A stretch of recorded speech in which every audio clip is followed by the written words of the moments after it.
We're driven by the search for better. But when it comes to hiring, the best way to search for a candidate isn't to search at all. Don't search, match with Indeed. Indeed is your matching and hiring platform with over 350 million global monthly visitors, according to Indeed data, and a matching engine that helps you find quality candidates fast. Ditch the busy work. Use Indeed for scheduling, screening, and messaging so you can connect with candidates faster. Leveraging over 140 million qualifications and preferences every day, Indeed's matching engine is constantly learning from your preferences, so the more you use Indeed, the better it gets.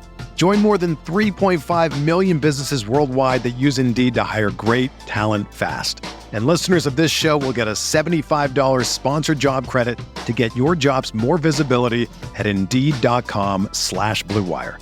Just go to Indeed.com/Blue Wire right now and support our show by saying that you heard about Indeed on this podcast. That's Indeed.com/Blue Wire. Terms and conditions apply. Need to hire? You need Indeed.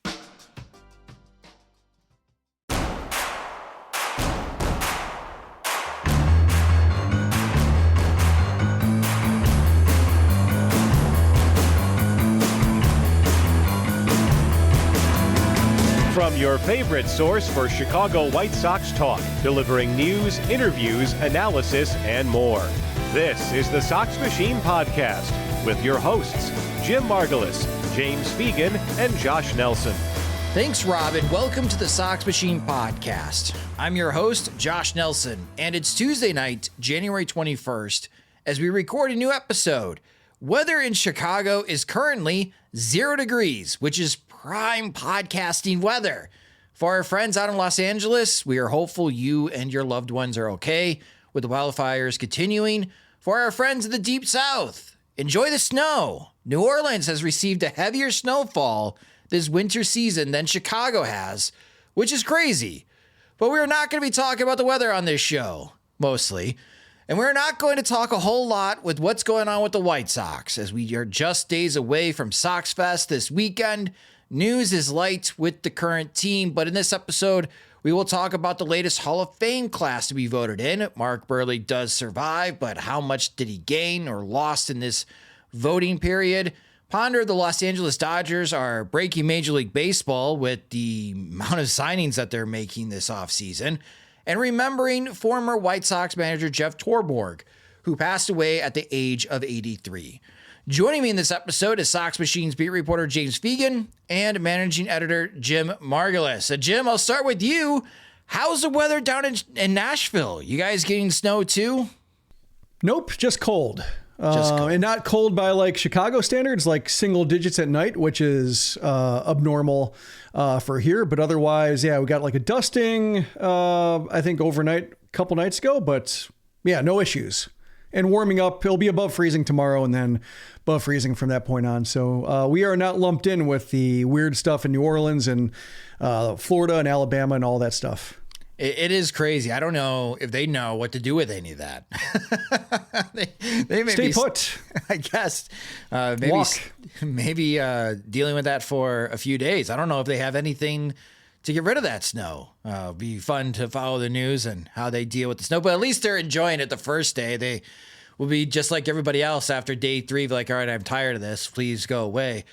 James, what do you do when the temperature is 0 degrees in Chicago? What does James Fegan do? I was gonna walk like literally across the parking lot from the gym to go to the grocery store to buy something. Basically more sparkling water. It was very addictive. And I stepped outside and it was like, no, this isn't worth it. This walking across the parking lot is a opportunity, stress, experience cost that I'm not willing to bear. I don't care if the mart inside my building charges $2 more. I will pay it. I'll consider it money well spent to not go outside. It feels welcoming and like home and like my childhood for it to be this terrible, but that doesn't mean it's not still very terrible. Well, you'll be in Arizona soon enough. And thank you to the Sox Machine supporters and Patreon supporters. James will be down in Arizona to start for the White Sox spring training when pitchers and catchers reported February 11th. So you just got to hold out a couple more weeks, my friend. And we have Sox Fest this upcoming weekend, so we'll at least be indoors at night at the Remova Theater and whatever the White Sox are hoping to do at the stadium over the weekend. So that's some coverage to look forward to, podcast listeners, on SoxMachine.com. Let's talk about the Major League Baseball Hall of Fame class. 3 players get voted in, and no surprise who got voted in. Ichiro, almost unanimous. 1 voter stuck out. They'll never reveal themselves, but only 1 voter did not vote for Ichiro to make the Hall of Fame, which is a higher percentage than the Japanese Baseball Hall of Fame, in which Ichiro got a little more than 92% of the vote. I thought that was a bit crazy. CC Sabathia makes the Hall of Fame in his first try, and Billy Wagner, in his 10th year on the ballot, makes the Hall of Fame. Carlos Beltran and Andruw Jones missed the cut. Jim, what are your initial thoughts with this year's Major League Baseball Hall of Fame class with Ichiro, CC Sabathia, and Billy Wagner making it? I like 2 out of 3. I was hoping Ichiro would be unanimous. There's always, it's highly unlikely that anybody will be unanimous. Sometimes it's, if Babe Ruth wasn't unanimous, why should Ichiro be? Sometimes it's, I'm not voting from anybody from a certain era. Sometimes it's, I sent in a blank ballot of protest but forgot Ichiro was on it. Sometimes it's a clerical error. Sometimes the box just goes unchecked and people feel terrible about it. Those have all been the excuses, so it's hard to say what the reason why he wasn't unanimous, but 99.7 is cool enough. Sabathia, good first balloter, and you did see downstream some gains for starting pitchers. I was concerned with Sabathia being on the ballot, whether he would overshadow Mark Burley and, to a lesser extent, for my concerns, Andy Pettitte and, Felix Hernandez, just because he was the superior pitcher and maybe they draw the line below him. I'm voting for Sabathia, not moved by the others, and they get shunted off the ballot. But in this case, he saw some gains for Burley, saw some gains for Pettitte, and Hernandez had a nice first year on the ballot. So, if you want Burley to be competitive all 10 years on the ballot and kind of make enough progress to be considered by a Veterans Committee, whatever constitution that is down the road, then I think he's making the necessary gains here. Then you get to Billy Wagner, which, having seen the video of Wagner getting the call and, the happy tears and everything like that, feel bad for saying I don't like it's not about him, less about him and more about the closer, the 1-inning closer and who gets in behind him, because it was one thing when you had Hoffman and 500 saves and, the record and everything like that. Okay. Kind of get it. Rivera, didn't think he should have been unanimous. He was an odd person to be the unanimous first unanimous Hall of Famer, but the best modern day closer there is, plus an entire separate body of work in the postseason. I understood that. Wagner, 900 innings and a terrible postseason record. He barely participated in games. And I think that's kind of where I draw the line with closers is, I saw, I think it might've been Mike Petrell saying, well, if Wagner gets in, then, Kenley Jensen has to be considered. Why? No, this is not what you want. You don't want Kenley Jensen and Craig Kimbrell and everybody else who pitched 1 inning to get in. It's a specialist position. They seldom swing games. They're put in a position where their team's already 95% likely to win. It's kind of like if you vote a kicker into the Football Hall of Fame and all they did was kick extra points. Just easy field goals. That's basically what they're doing. It's not like they're hitting 50-yarders. I would consider the Goose Gossage type of reliever. They're extra points from 45 yards out every time. And they did the bulk of the scoring for their teams. In this case, it's they're just chipping games home. And, when Rivera missed the season, Rafael Soriano stepped in, no difference. When Rivera retired, they went to David Robertson, no difference. When Hoffman left the Padres, Heath Bell took over, no difference. It's awesome when closers can be successful for 10, 15 years, but they're not doing much for their teams that like another good reliever wouldn't do. So that's, I think, my biggest problem is not necessarily Wagner specific. Like, he was the best of this crop. Like, I saw Joe Nathan when he was on the ballot for the 1 year saying like, oh, if we're considering Wagner, we got to consider Joe Nathan. And I was like, God, no. But like Wagner, his strikeout rates are special enough to where like he was cut above the rest, but he just invites a whole lot of other, they don't affect games. They barely play. Everything is set up so carefully for them. And, if you don't have postseason value, or you're not the best that ever was for the longest time, in the case of Rivera, and he had both, I find it hard to be like all that moved by just by the position and getting this much consideration when starters are finding it so hard pitching like 3 or 4 times the innings that these relievers are pitching. In Billy Wagner's postseason career, he allowed more runs than innings pitched. That's how awful he was in the postseason. Also, fun fact about Billy Wagner, his worst ERA against any team was the Chicago White Sox. In 4 appearances against the White Sox, he only pitched 3 2/3 innings for his career. He had a 12.27 ERA, allowed 5 earned runs over those 3 2/3 innings, 2 home runs against the White Sox in his illustrious and now Hall of Fame career. James, are you in Jim's boat when it comes to closers and the Hall of Fame? You're pretty close to voting for the Hall of Fame, aren't you? You're like a couple years away. You can't make me, but technically, yes. We need the traffic. We need a terrible ballot and lots of traffic. Yeah, I mean, the whole ballot culture thing is not as much as like transparency is like a good goal, like the whole everyone yelling at each other about whether it's a good ballot or a bad ballot. I feel like diversity of opinion is kind of very nice about baseball, and that it is very open to interpretation is something that's fun. So the general witch hunt nature of kind of responding to voters, as much as like, yes, they shouldn't be able to be shielded by secrecy and have all this power. It's not a fun discourse to, find, even if you feel like you're on the righteous side. It's a little joyless. That said, like, I'm kind of big Hall. I mean, there's been a lot of weirdness with the Hall of Fame. A lot of racism probably affecting it during a lot of its run. A lot of weird questions and standards being enforced about PED users. So that leads to me being less invested in the idea that there can be this like consistent standard of what is, and more just like it's a nice experience. Players seem to really enjoy it. Being in the room to see Dick Allen's family get the news in December it just seems like I'm in favor of remembering some guys, and it's obviously a route to do it, and then really kind of celebrate players who deserve celebration, and debating about like the scale. I'd rather just see everyone kind of get appreciated. But Wagner, I think, based on Sanders, is interesting because I think he's really just there's no special element of him, playoff wise, or having some record-setting season or a period where 3-4 year run where he's like unquestionably the best reliever alive sort of run. He's just like your standard issue elite closer who did it for a long time, and it's kind of the bellwether of like whether this role is just Hall of Fame worthy when you're at the top tier. And I think one, like it's great to see Billy Wagner get the call, but also I don't think this is not like it's a lot easier to develop relievers than starters. It's the answer in pitch dev to what to do with a starting pitching prospect. It's just, it fixes so many things. Like, you don't have 3 pitches, you can't get lefties out, you can't repeat your delivery.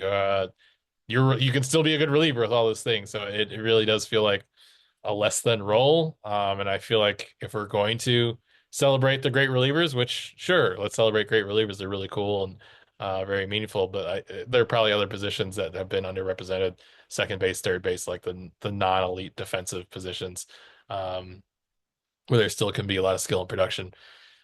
Or just catchers, given how difficult that position is offensively and how much we struggle to quantify it. There's probably a lot of guys we've probably a lot of areas where there could be more an effort to really honor like the best of that position and value a bit better. And I think closer is kind of a sexy role that takes a lot of media attention. always in the center of like dramatic moments of the game, which makes why these best closers like very memorable to us and a big part of the game. But it leads to us. There are other positions we could value more. I've only been doing this close 8 to 9 years, but I feel like I know sports writers pretty well. Until I hear an account otherwise, I will believe that a doddering sports writer screwed up their ballot, and that is accounts for the Ichiro vote. I remember Ryan Tepera and how he got his MVP vote. I don't know how you do that analog in a piece of paper that you're checking the boxes of. I believe operator error until proven otherwise. I'm like a truther on this. Okay. I'll be fighting on the island that someone just screwed up until presented with it, and even then I might not see it. I believe it because they're still doing paper ballots rather than. We are confused, mistake-prone bunch to our core. Do you vote by paper as well for the awards, James? No, it's a little drop-down menu. It's evolved a little bit. Like 1 year, the drop-down I think was a really bad idea. We should really just type in the box. I remember 1 year I had to type in you just put last names, and I put in Chapman, and they were like, because there's Matt Chapman's best season. Yeah. They thought it was Aroldis Chapman because everything the BBWA is centered out in New York, and I had to say no. So I probably wouldn't have gotten as any angry Yankee emails fan emails as I got for voting Aroldis 7th as I did for voting Moncada 10th. So back to Billy Wagner, the present day comparison that I have for him is Josh Hader. So Josh Hader is going to be turning 31 this upcoming season. 8 seasons in Major League Baseball, one of them COVID shortened. He has 199 saves. So theoretically, he's averaging 32 saves a season. If he's able to hold this standard, at least what he's been able to do in his first 8 years, he's got a chance to reach 400 saves in his career, and he racks up a huge strikeout total. If Billy Wagner makes the Hall of Fame, is Josh Hader a potential Hall of Famer, Jim? Is that what we're saying now? Kind of. It's maybe not a slippery slope, but it does when you're speaking about fewer than 1,000 innings and no extra credit in big games or pennant races or postseason, then it's kind of what you're talking about. You're talking about pure numbers, pure performance in a very limited role. And the other thing about Wagner, it's funny you mentioned that the White Sox were the team that hit him the best in a very small sample, but I was thinking about his career and being a 1-inning closer.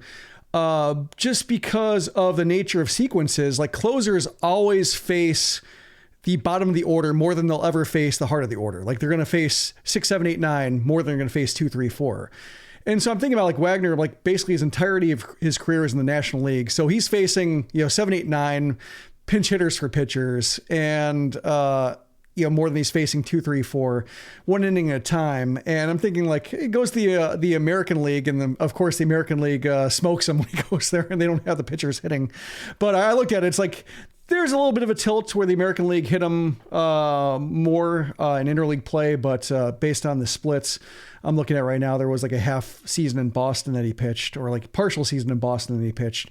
But otherwise, the American League hit him a little bit better, so maybe he doesn't look as special in a DH league if he's playing there. But yeah, it's that's my problem with it, is just when you don't have the kind of postseason credit or 500 saves and 1,000 innings, then you really open up the field. And, when Craig Kimbrell was on the White Sox and they kept prefacing his introduction with future Hall of Famer as he's struggling to pitch in 8th innings because, God forbid, his routine is disrupted ever so slightly, that, just struck me as, what are we doing here? Talking about him as a Hall of Famer when pitching 1 inning earlier, when he's notified about it and when his usage is managed, is something that is if he's terrible in it, he's forgiven. How is it a Hall of Famer? Always bothered me. And this will bother me no offense to Billy Wagner, and it's kind of the same thing with Harold Baines, I guess, on the other side. Like, I was happy to see Harold Baines get the call and how emotional he was, given how stoic he is. And while a bunch of other, the general baseball world is saying, like, how is Harold Baines worked through the Veterans Committee when he fell, so short in the writers' ballots, and he should have fallen. He got the consideration he deserved on the ballots, and then he gets shoehorned in through the Veterans Committee, and like. It was nice seeing Harold Baines recognized the same way. So I don't get up in arms about like individual calls, because like, good for them. If they seem like decent people, like, cool. Good for you and your family and your fans. But just I think this particular position, it can get pretty hairy pretty quickly because of just how few innings they're expected to throw. The two players who missed the cut were Carlos Beltran and Andruw Jones. Carlos Beltran received 70.3% of the vote. This is his third year on the ballot. Andruw Jones, in his eighth year on the ballot, finished at 66.2%. Andruw Jones has got two more shots to get voted in. He's the one on the ballot, James, that I'm a bit dumbfounded in how Andruw Jones has not been elected to the Hall of Fame yet. His career WAR total is 62.7. He had 10 consecutive Gold Gloves. He hit 434 home runs. According to Jaws, which has been a pretty key metric in how people are voting now, or at least those that are releasing their public ballot, Andruw Jones is the 11th greatest center fielder of all time. The only center fielders ahead of Jones in WAR are our fellow Carlos Beltran, who should also be in the Hall of Fame, in my opinion, and Kenny Lofton, who got shafted back in the 2013 vote. I can't believe Kenny Lofton only got 3% of the vote back in 2013. What are we doing? Hopefully that gets corrected during a winter meeting soon, where Kenny Lofton makes it through the Veterans Committee, because Kenny Lofton, in my opinion, was a Hall of Famer. But James, what does Andruw Jones, former White Sox great, have to do to make the Hall of Fame? Probably wait 2 more years. He's on that kind of build where you see guys graduate. I mean, it doesn't seem that deviated from Billy Wagner in terms of how he's built up, and but I think it's an elite like peak sort of argument, and it's certainly kind of long enough for other elite peaks, but I think he's hurt that one, that he really didn't have like an elite season after 30, but also like it wasn't like he disappeared into the wilderness, or he had a career-ending injury, or any weird like 1940s injury that would end somebody's career, like gout. Pleurisy. In yesteryear, we saw him like decline and be bad for basically 3 to 4 seasons. Even if some of the years he was effective, but like a part-time player. After the awful stint in Los Angeles. So I never think it really helps guys, especially when their case is already not longevity, to see like a sustained run of them really not be Hall of Fame caliber. And the fact that it had happened in LA, and then, one of his late career seasons in New York, I feel like maybe his most high profile exposure.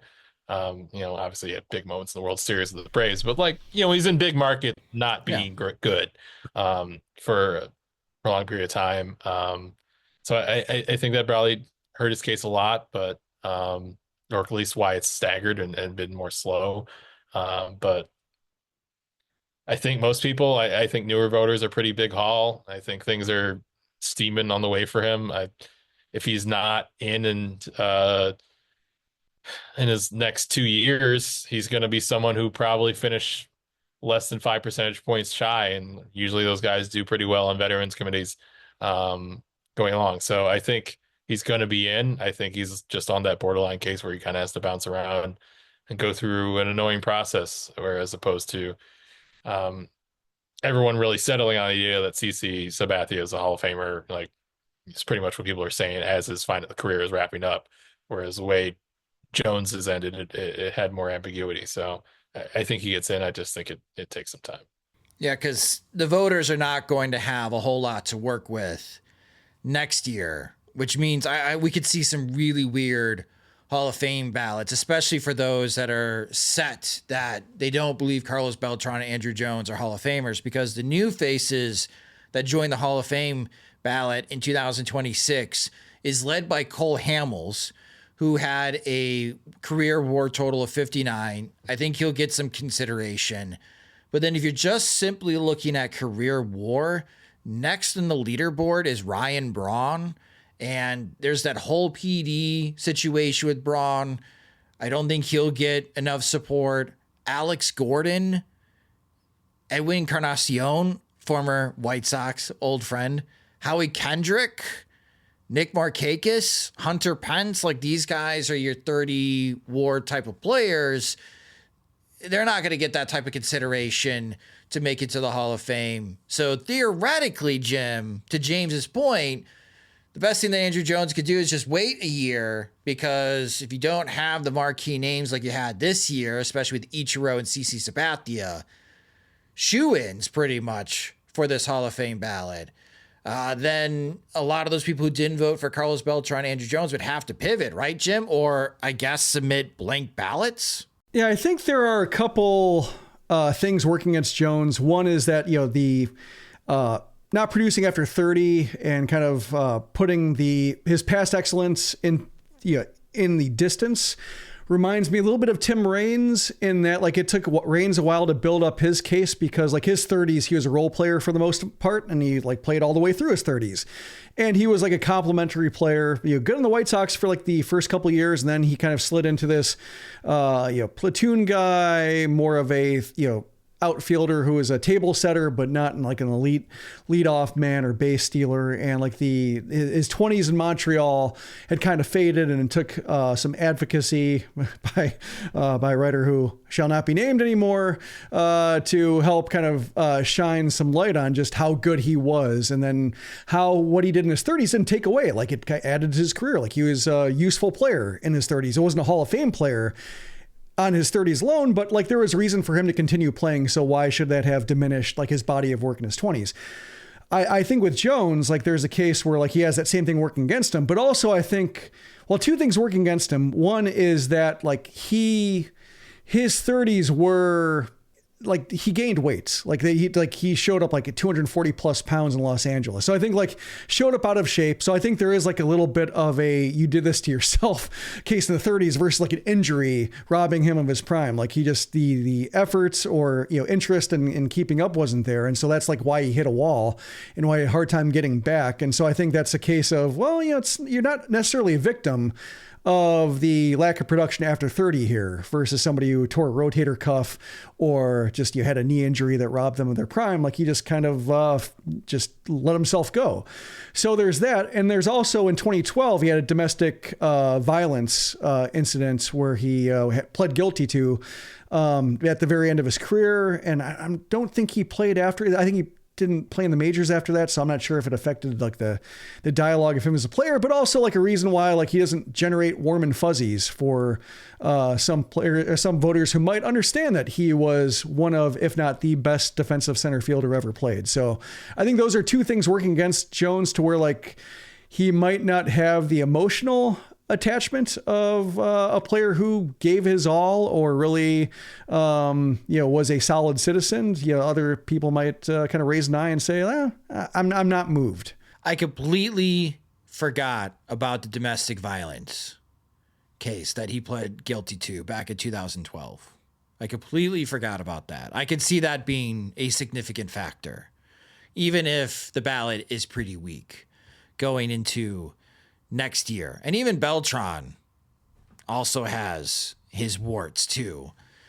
Maybe we don't see anyone get elected in 2026. That would not be a good thing going to 2027, but that's what your Hall of Fame ballot looks like next year. Carlos Beltran and Andruw Jones are the leaders in the clubhouse leads percentage points wise. We'll see how much support Cole Hamels gets. If anybody else, Felix Hernandez, maybe Mark Burley gets a jump in percentage points, as he will be entering, I believe, his 6th year on the Hall of Fame ballot next year. Yeah, it's a good year. Well, it's a good year for the tip of the cap votes, which I missed. For a while, the ballot was so crowded that you couldn't afford to give a spot up to a professional you liked watching play or you interacted with well or just thought Ian Kinsler got some support. Yeah, and it's like I like those votes. I like seeing the nods and the local appreciation. Like I always thought that was a nice touch. And now that I think the ballot's easing up, you get back to the just the small essays of appreciation and just here's a thing you should know about this guy who might not be in the ballot next year. Like I always like those. As James was saying, like the nationalization of the Hall of Fame votes and just the pressure it puts on voters to get like the right ballot, or else say like hear from people who have never heard of them before and may never hear from them again. So I'm happy to get back to the having some breathing room on some ballots to where like these small nods are no longer like unpardonable sins. Ben Zobrist, Fernando Rodney, and Hanley Ramirez were the only players on the ballot who did not receive a vote. Carlos Gonzalez got 2, Adam Jones got 3, and Chicago's own Curtis Granderson also got 3 votes for the Hall of Fame. That's the Hall of Fame voting talk. And for those that are hoping to go to Cooperstown to see the Dick Allen ceremony, you better book everything right now. Pause this podcast, book your hotel, book your airfare, figure out how you're going to get to Cooperstown. Because our good friend, one of our VC supporters, Pete Hand, who does a lot with the Baseball Hall of Fame, has been warning us for a couple of years. The Hall of Fame has been looking forward to Ichiro's induction. They are expecting the largest crowd ever for a Hall of Fame induction. And obviously there'll be a lot of Yankees fans there, also Cleveland fans with CC Sabathia. But Ichiro, being the first Japanese-born player to be inducted into the Baseball Hall of Fame, is going to draw a record-setting crowd at Cooperstown. Hopefully the weather is good, and I cannot wait for that Hall of Fame speech. Welcome to Nada Yada Island. Next on Nada Yada Island. I knew I deserved so much more, so I left. I finally switched to Metro and got what I was looking for. Get one line for only $25 a month with AutoPay. Just bring your phone to Metro and experience all the data you want on the largest 5G network. That's Nada Yada Yada, only at Metro by T-Mobile. First month is $30. Bring your number and ID. Offer not available if with T-Mobile or with Metro in the past 180 days. This episode is brought to you by Unstoppable. Discover the inspiring true story about Anthony Robles, who defied every expectation to become a national wrestling champion in Unstoppable, a new original movie from Amazon MGM Studios and director William Goldenberg, evoking the excitement and camaraderie of classic sports dramas and thrilling wrestling matches. Unstoppable features an all-star ensemble cast, including Jarrell Jerome, Jennifer Lopez, Don Cheadle, Michael Pena, and Bobby Cannavale. Watch Unstoppable now, exclusively on Amazon Prime Video. Back to present for Major League Baseball. And boy, it's gone from, wow, look at what the Los Angeles Dodgers are doing. They're spending all this money. I wish every team could do that. And I feel like it's gone past that line, over the tipping point to, okay, this is getting a little ridiculous, Los Angeles. The Dodgers won the Roki Sasaki sweepstakes. And then a day or two later, they signed one of the premium relievers available in the market, left-hander Tanner Scott, to a 4-year contract. And, oh wait, there's more. They're rumored to be signing Kirby Yates soon to add into their bullpen. And Aaron Gleeman of The Athletic tweeted this out. If you don't know Aaron Gleeman, he covers the Minnesota Twins, and he does an excellent job of that. He's been doing it for ever, just like we have, especially Jim has with Sox Machine and Southside Sox. And Gleeman tweeted something that caught my attention. The Dodgers payroll for the luxury tax is at $370 million before the Yates signing becomes official. And let's just assume that's happening because anyone that the Dodgers have been attached to has been signing with the Dodgers this offseason. The American League Central collectively is at $544 million. The White Sox estimated luxury tax payroll, according to FanGraphs, is around $79 million for the upcoming year. So $290 million less than what the Dodgers' estimated luxury tax payroll is for the upcoming season. James, this reminds me of the late 1990s Yankees teams, which everyone in our generation grew up hating. And we were so thrilled when Luis Gonzalez hit that walk-off single in the World Series to beat the Yankees. that finally the evil empire has been crushed, but we had to watch the Yankees win 3 straight World Series to get to that point. What do you make of the Dodgers spending habits, and are the Dodgers breaking Major League Baseball? I'm very intrigued that Americans now think structural inequality is bad. Excited to see where this leads. New ideas being presented. Apparently, like, even if you do everything hyper competently, if you have a big financial head start, it like delegitimizes it somehow. Really interesting ideology being espoused. Okay. Have some pride. Try to win. I don't know. There are big mammoth teams like in English soccer and Spain. Like, this happens. Did the Dodgers win like 11 World Series in a row? Like, until they won last year, the whole narrative around them is that they hadn't won a real one in this entire run. Like, there was a whole book Andy McCullough wrote about Clayton Kershaw basically being the greatest pitcher of his generation while eating shit in playoffs like every year. Like, this is how do we now get to the idea that they're infallible based off like one World Series and one offseason? Like, yeah, they look set up to be the dominant team as they've been the dominant team for a while, but it doesn't make them like unbeatable. And we've been through these type of things before. It's not going to go on forever. At some point, their ideas are going to get outmoded or backfire on them, or their ownership's going to get old and crappy in ways. And like, the game works through phases. Why do we? I think we're overreacting to kind of short-term results, and also like, yeah, they like have more money than everyone else, I guess, and that like they're allowed to be a lot better because they can contend in free agency for these elite talents. But a lot of the reasons that they're a lot better are totally within the current capabilities of all the teams. Like, if you want to like spend a lot of money on pitch dev or facilities or scouting and compete at the level Dodgers do, it's gonna cost a lot less than paying players in free agency. It's gonna cost more than they're currently paying those operations, and most teams aren't willing to do that. It probably won't be popular to just not sign free agents and focus everything on building the level of infrastructure the Dodgers have.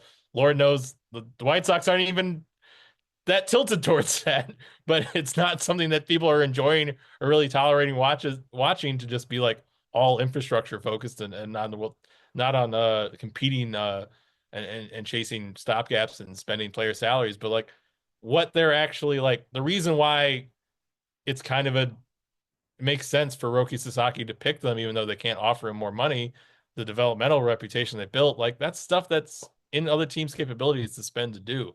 So I get a very like stop whining type of response to the general attitude about complaining with the Dodgers, while at the same time we know the way MLB teams are, the way owners are, and I get the angst that this is going to cause like a work stoppage or put in some limits to restrain them, and you know the fight with the players union, that sort of the measures that they will inevitably come up with will cause. So I get the sort of feeling of doom and gloom around it. I just think the language being used, like that's what the anxiety is about. The idea that like they're being unfair in some way, or this is like something that should be regulated, just feels very weird and big loser energy to it. And very like, how much do you just want weird guardrails to put in place to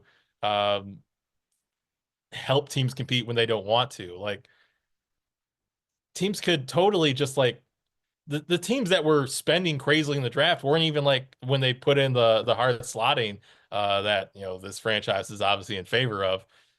Those were not like necessarily, those weren't exclusively like the big market teams. Like, there's so many ways to really go whole hog on like acquiring young players that they've all put caps on where they could easily compete at the Dodgers in some way or outperform them. But they tied their hands in this way where everyone has to spend on the same level with IFA and draft, and you've tilted the game to where free agency is the only place where you can really like dastardly outspend somebody, and then ceded the ground to the Dodgers spending more on the player dev as you well. Like, you already like eliminate all your paths to competing with them through cheaper avenues. And now that the game is tilted in this way where free agency is like the only way you can really like assert financial might, and they're dominating it, like you rig the game for them. So the whole discourse around it frustrates me, even though like I see, I think a fan watching and being like, oh crap, we're going to have a lockout, I'm not going to be able to watch baseball. Yeah. Is obviously a very real concern. So possibly heading that way, whether the Dodgers were doing nothing. But also they almost lost that series to the Padres. I don't know why we're doom and gloom. Like, well, no team will ever win again. Like, come on. You watch the sport? The White Sox won 41 times last year. Amazingly. They won 41 times. They had the Dodgers trailing like all 3 games that series. They sure did. They sure did. Jim, what do you make of the Dodgers? Are they breaking Major League Baseball? No. It's really that other teams aren't spending. Like, so many teams are just sitting on their hands this winter that their spending stands out. Also, the expanded nature of the postseason. Like, I could see this argument being a case if you only had 4 teams in the postseason, or if it were like the old 2-division setup to where like they're punching their ticket into October every year, and the Padres could win 105 games and not get there if the Dodgers win 108. And because they are spending $100+ million more, it's unfair. But like, when you look at the standings last year, every team that made the postseason deserved to get there, and every team that didn't make it didn't deserve to get there. Like, it's a case where the Padres gave the Dodgers a run, finished 5 games behind, still made the postseason, still got a chance to take a shot at the Dodgers in October. So they were fine. Like, the Diamondbacks were the first team out. Like, probably had the best argument for being a part of it, but they took a while getting their act together, and they're taking the task seriously. They signed Corbin Burns. Like, they're trying, they're properly motivated. So like, that's kind of what you want to see. Yeah, and that's a case where like a team is responding to the market. And like Ken Kendrick, their owner, is a guy who's he's not the most enthusiastic spender. And when things go sideways, like, he's not happy. Like, he threw Jordan Montgomery under the bus. He complains a lot about Chase Field and whether like Arizona is going to give him the money to renovate the field, or else he might have to move. Like, he complains a lot. So he doesn't necessarily act like he has the deepest pockets, but still, like, even he's recognizing, oh, my team's good. I can spend some money and make it better, and, perhaps bring a trophy, because, we'll have our opportunities, even though like they're the most directly affected.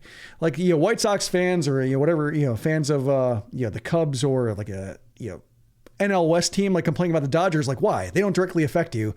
You might play them 3 times a year or 6 times a year, but they're not directly, in your market, in your way. Whereas the Diamondbacks, like, they have probably the biggest gripes of anybody, and they're responding the way they should by adding and trying to beat them. And that's what you want to see. So I think, Diamondbacks fans, while they might see the Dodgers as insurmountable, like, they should have a fun team to watch. They should be excited. Like, that's kind of how I think it should work. And not enough teams are really doing that, to where spending to make their fans excited and get to the postseason where, it turns into that crapshoot that undermined the Dodgers so many years where they were favorites. Yeah, how I feel about the situation kind of goes back to what James was talking about, the potential doom and gloom, knowing like how the other owners are going to respond. Because in Chicago this past weekend, there was the Cubs convention. And unlike Jerry Reinsdorf, which I've been told Jerry Reinsdorf will be in attendance during Sox Fest, but we're not expecting to hear from Jerry Reinsdorf. Tom Ricketts, the chairman of the Chicago Cubs, does go out and he does field questions from fans, and he does speak to the public about the current state of the Cubs. And when he's been challenged about the Cubs' lack of spending, especially ever since Marquee was launched, that the Cubs were supposed to be this big spending giant, he openly said that the Cubs don't make as much money as the Dodgers, so don't ever expect us to spend as much as the Dodgers are, which is really crazy with how much of the neighborhood the Ricketts family bought in Lakeview, one of the most expensive neighborhoods in Chicago. They own a neighborhood. Like, how do you not have that type of money? You're raking in cash. You're Scrooge McDuck and DuckTales, swimming in gold coins. What are you talking about, Tom? So Cubs fans are obviously very frustrated with their ownership group. But when Ricketts said that, James, like, immediately I thought, out of this ownership battle, congratulations to the small and mid-sized market teams. You have a stronger ally on your side. Because with the current rules for MLB to pass any type of resolution, it just requires 23 owners to pass new rules. So for the Dodgers and the Yankees and the New York Mets, they got to find 5 other allies to create a stalemate without the other owners just steamrolling new parameters, new restrictions, new limits that impacts on how they can spend their money in upcoming years. Ken Rosenthal wrote about this on The Athletic. I totally forgot about just how long this TV contract was for the Dodgers, but back in 2013, starting for the 2014 season, the Dodgers signed then a 25-year, more than $8 million local TV contract. So the Dodgers are making like well over $300 million a season with just like with their local TV deal. And I think that adds a lot of angst right now when half the league doesn't really know what's going on with their local TV situation. They're not making anywhere close to that type of money. I would bet there are a few teams that are not even making 10% of the local TV money the Dodgers are making. I would also argue the Dodgers luxury tax payroll is going to be more than what the White Sox operating revenue will be for this upcoming season. So clearly the White Sox can't spend $370 million because I don't think they're even going to make $370 million for this upcoming season with attendance and even launching their new TV network. So this whole idea of the lockout, I joked on Twitter and Blue Sky, but I do have a Google Calendar alert.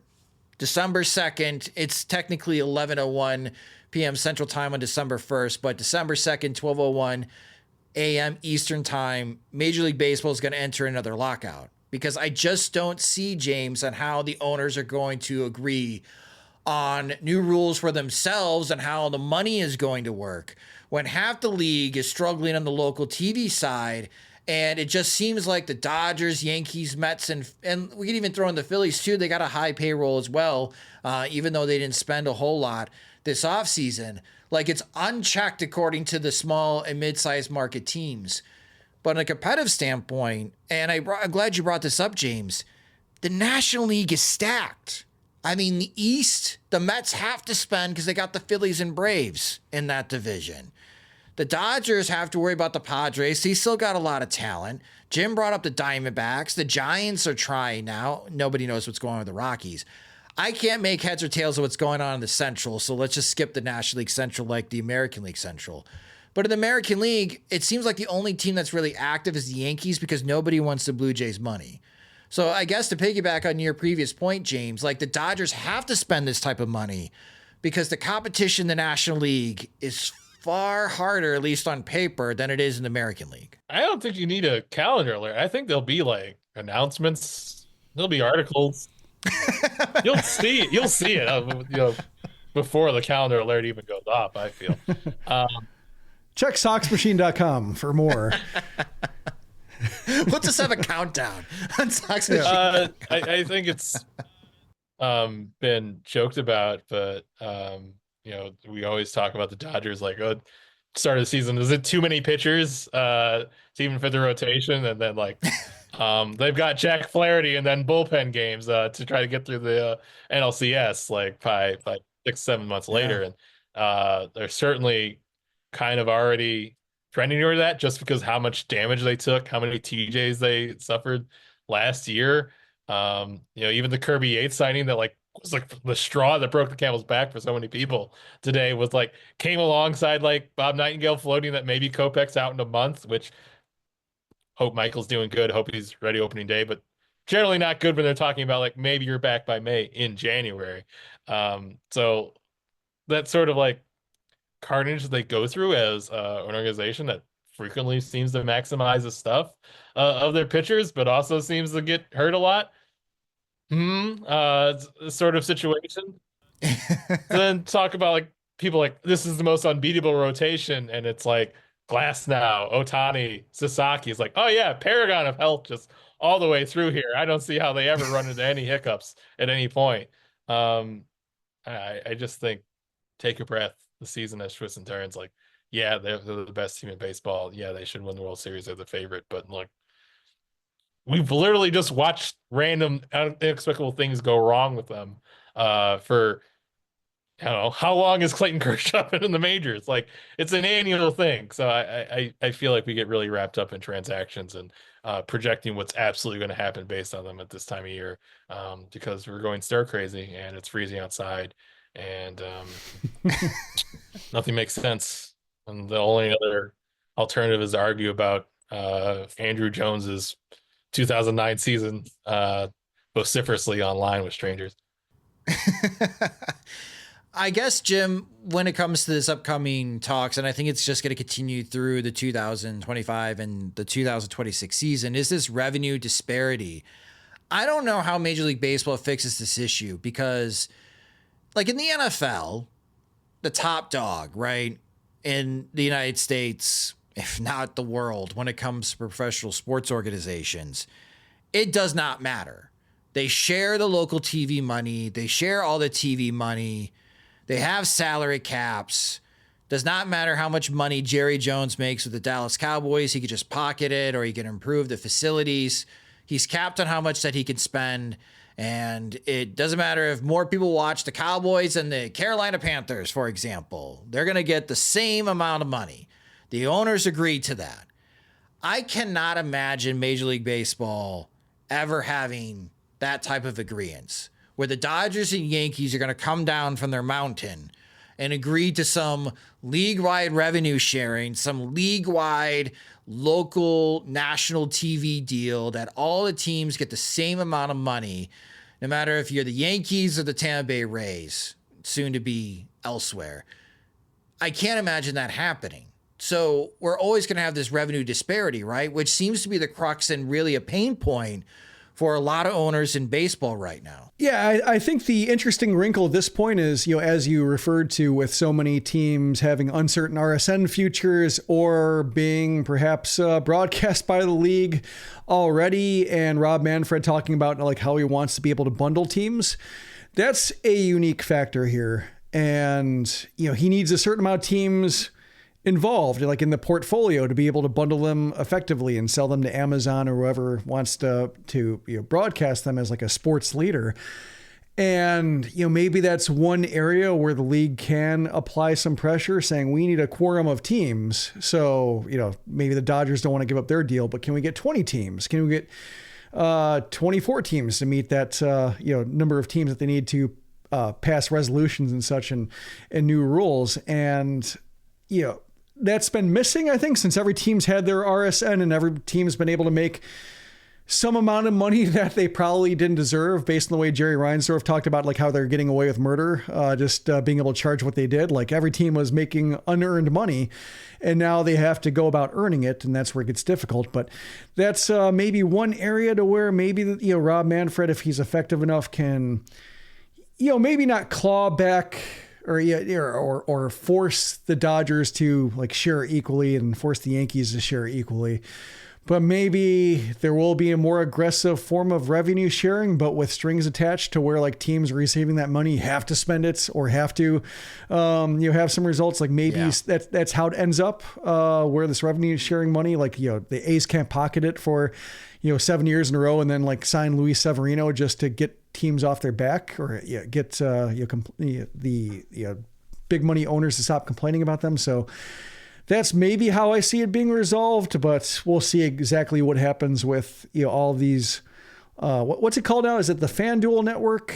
Yeah, it's weird. Like it's rebranded from Bally Sports. It's the FanDuel TV network. Yeah, so we'll see where that goes, and we'll see what happens with gambling money too as we go along on this wild ride of just unregulated or too lightly regulated capitalism that teams are really relying heavily on. But yeah, a lot of factors in between now and then that can maybe shape the conversation a little bit, but it does seem like there will require like at the very least, a couple months of probably solid headbutting before somebody gets their way. But I guess like if the players union is smart, they start saving up now and let the owners fight it out versus get dragged into it. Cause I think, that's where there's some opportunity to make some gains. Like, the the league was able to use drug testing as like a wedge issue for the union. And I think this might be a case where the players have an opportunity to let owners fight amongst themselves a little bit and maybe get some gains themselves. But that all requires years of preparation and also the willingness to play hardball for a couple months. And while everybody worries about the next delayed season or the shortened season since 1995. Yeah, if the Dodgers, Yankees, and Mets, the ownership groups, come with an olive branch with ideas on how they can share a little bit more revenue to help out the lesser teams, the teams that are greatly struggling right now when it comes to local TV money, I think that would go a long way in the ownership feud to be resolved. And then they can have a conversation with the Players Association. But yeah, to your point, Jim, like the Players Association and their executive director, Tony Clark, just have those grievances ready, baby. Just have them pre-filed and ready to go. Because if there's any games missed, you better be filing all of them because it's not your fault that the league is on a delay if the owners cannot agree. It is definitely something. It's the elephant in the room right now. It's billionaires versus billionaires that are fighting, which kind of trickles down to everything these days in the world. So just one more thing injected into your daily life. Baseball having a billionaire fight to figure out on how they're going to be sharing revenue, how it can be spent in free agency over the next couple of years. Because if you're a Dodgers fan, you're ecstatic right now. What an offseason for the Dodgers. For everybody else and all the other fan bases, maybe except for the Mets and Yankees, a little pissed. White Sox fans, apathetic how this offseason has gone. And the final thing we'll talk about in this podcast, Jeff Torborg, former manager of the Chicago White Sox, passed away on January 19th at the age of 83. Torborg managed the White Sox from 1989 to 1991. He won Manager of the Year back in the 1990 season. And during his time with the White Sox, they won 250 games, lost 235. They finished second place in the American League West both in 1990 and 1991. And actually, the White Sox had the second best record in the American League in 1990, as they were 6 games better than the Boston Red Sox, in which the Red Sox won the American League East. But it was that powerhouse Oakland A's team that rolled in the American League West and through the American League pennant. And in 1991, the White Sox had the third best record in the American League. So really good seasons under Jeff Torborg, but then he left the White Sox to join the New York Mets in 1992. In 1993, Torborg started his managerial career with the Cleveland Indians from 1977 to 1979, had a stint in Montreal, coached a little bit, managed a little bit with the Florida Marlins in 2002 and 2003. He was also a major league catcher. And Jim, as far as his White Sox tenure for a lot of our podcast listeners and readers, like this is a sweet spot for them in the late 80s and early 90s because it's under Jeff Torborg when Comiskey closes but ushers in this great run of White Sox baseball that leads to Frank Thomas and that young core eventually winning the American League West in 1993. Yeah, a lot of fond memories. The 1990 season was great. You know, the emotions of the final Comiskey season. You had the uniforms get a lot cooler at that point, going from like the Einhorn E to the turn back the clock uniforms and then the black and white pinstripes and Frank Thomas arriving. So that was like a ushering in a whole new era. And Torborg like was a good steward of that. Like reading through some articles, and I'll have some more research to do to kind of find my real hook for this post I'm writing. But I have some ideas. But like he had some tricky things to navigate. Like he had some like Jack McDowell, not the easiest ego to manage when it comes to like his rookie season. Like he complained about not making the opening day roster. Like you're a rookie guy. He had some shoulder issues.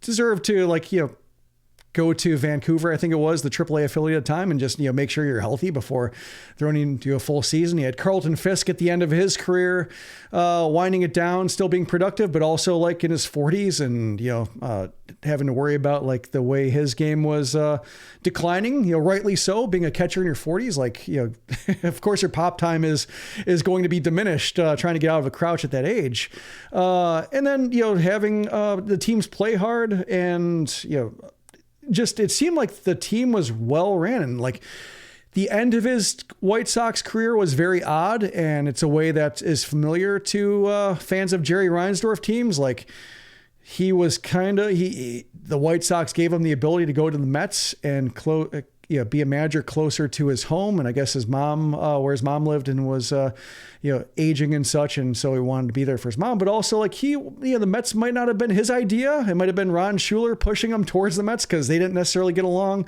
Larry Himes hired Torborg. And so you have that rift of like a GM wanting his own manager, but because the White Sox can't like fire cleanly or like make, cold hard decisions, like they let it dangle a little bit, and who really wants to go? And then like Jerry Reinsdorf shows up like, hey, I want Torborg all along. It's Schuler's decision, which sounds very familiar to those who watched The Last Dance with Phil Jackson and Tim Floyd and all that. So it's funny going through these articles and just seeing some familiar strains that still reverberate through a Jerry Reinsdorf organization. But Torborg did not have the kind of success in New York, or he coached briefly, managed briefly in Montreal and the Marlins, but like seemed well regarded. The players loved him. When Gene Lamont took over, a lot of concerns about like how the team would respond to Lamont because players didn't see any reason for Torborg to be fired. So when you see the reputation that he had as in these obituaries, like a good baseball man and a great leader,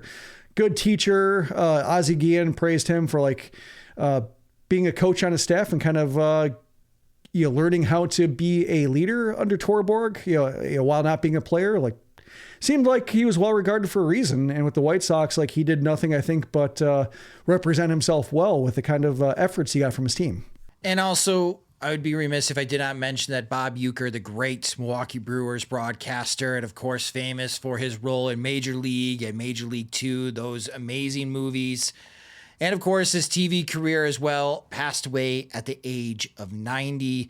Growing up in Wisconsin, everyone knows Ueck. You listen to him during the summer. I listened to a lot of bad Brewers baseball on the radio, but Bob Uecker was one of a kind. He always found a way to make it entertaining, and they just don't make them like Bob Uecker anymore. And it was an emotional playoff loss for the Brewers this past season. We now know why, as Bob was dealing with some health issues, but he passed away at age 90.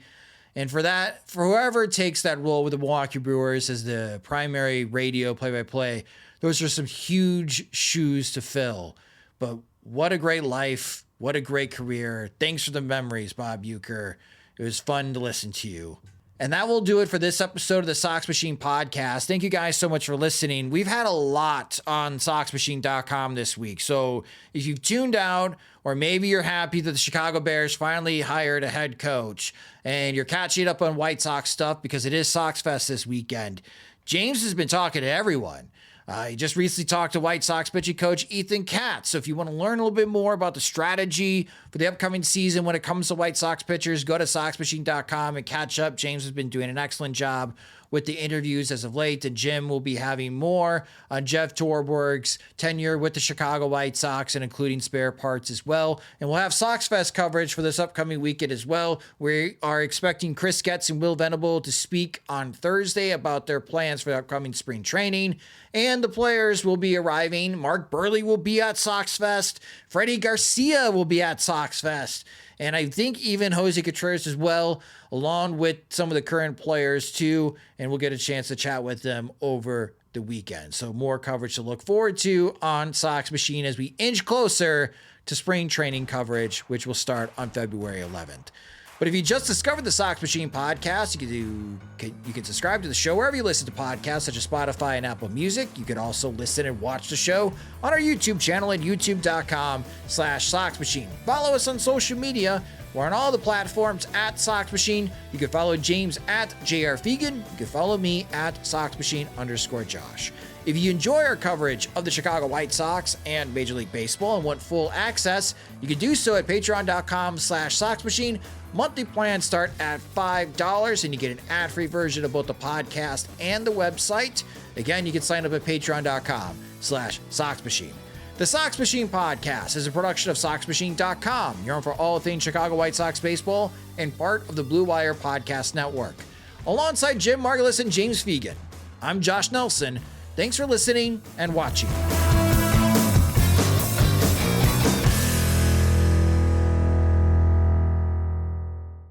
The NFL playoffs are better with FanDuel, because right now new customers can bet $5 and get $200 in bonus bets, guaranteed.